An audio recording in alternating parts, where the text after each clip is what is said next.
headline ideas. So do get a good look, and it's not cheating. Well, maybe it is cheating, but it's good cheating. Don't just spend half a day trying to come up with a decent headline when you can just nick one and fill in the blanks. So tip number 10, and this is one of my favourites, it's just don't afraid to be you. Don't be afraid to be you. Personality is absolutely vital when it comes to creating content. That's why I don't care about my podcasts going out with a couple of fluffs here and there, because that's real life. I'm not going to record this 20 times just so that I didn't stumble over a word or didn't forget the name of something. Think about what makes you you. What do people expect? And don't be afraid to inject, an appropriate level of personality into your content. Think about your customers. What kind of person do they like to deal with? What kind of person do they already deal with in your company? Create the voice that they're used to. If you're, hi, Jackie, on the phone, don't start your letters with Dear Jackie, and it's the same with your content. So you need it to be consistent as to the tone of voice that you set when people come into contact with you. So tip number 11, I love storytelling. Storytelling I am obsessed with. Anyone will tell you this. And I've been battering on about it for weeks.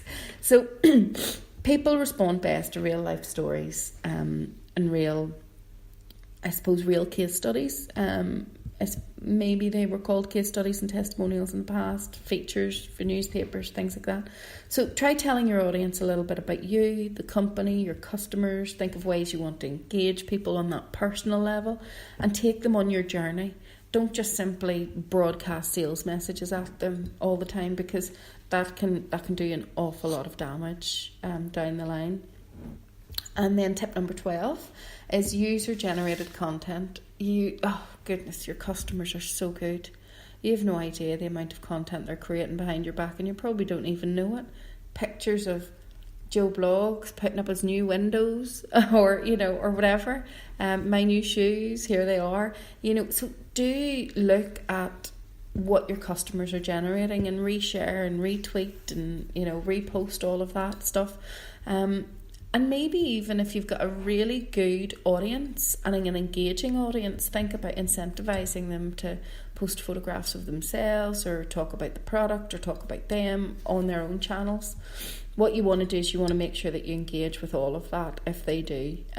Don't just broadcast it out there and then do nothing about it. If you're going to engage the users, you really want to put the time and effort into doing that, because they can create some brilliant content for you. And then tip number 13, we're on the home stretch, is using hashtags. Creating a hashtag will bind all of your content together. Sometimes it's not for other people's use, sometimes it's for your use, to be able to work out what's happening and see, do some social listening around it. But it also then can incentivize people to hashtag, use your hashtag when uploading about your company or product. And again, it allows you to collect that information and use it then, repost it, and as I said before, on the user-generated content. So hashtags have a multitude of uses, and we will have some content coming up on hashtags. And my absolutely final tip, I suppose, is about email marketing lists. When you've created that suitable content, you want to send it out to your mailing list. And I really cannot stress enough the importance of having your own mailing list.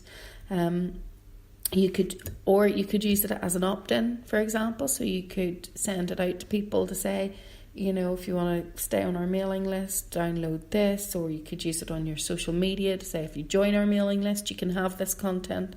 It depends what it is. Either way, an active and up-to-date mailing list is probably more valued to you than any social media channel. So do please bear that in mind when you're creating your content. So that's it. That's my 14 tips. I'm sure I have loads of other ones, but those are the only ones I can think of right now. Do get in touch if there's anything at all that you want me to talk about, if there's anything that you think might work. And of course, I'd love your feedback as usual. Thank you so much for tuning in to the Content Club. You can follow us hashtag Content Club or hashtag Content Queen. I have to thank Christine Watson from Training Matchmaker for giving me that title. I love it, so I'm going to use it. And of course, you can check us out on the website, which is contentclub.excaliburpress.co.uk, and we'll be updating that quite regularly with new content ideas and tips and social media tips and marketing and that kind of thing. And we'll be taking some guest blogs over the next few weeks as well. So do get in touch if you're a creator and you want to be included in our podcast series or on the website. So thanks everyone. Have a lovely day.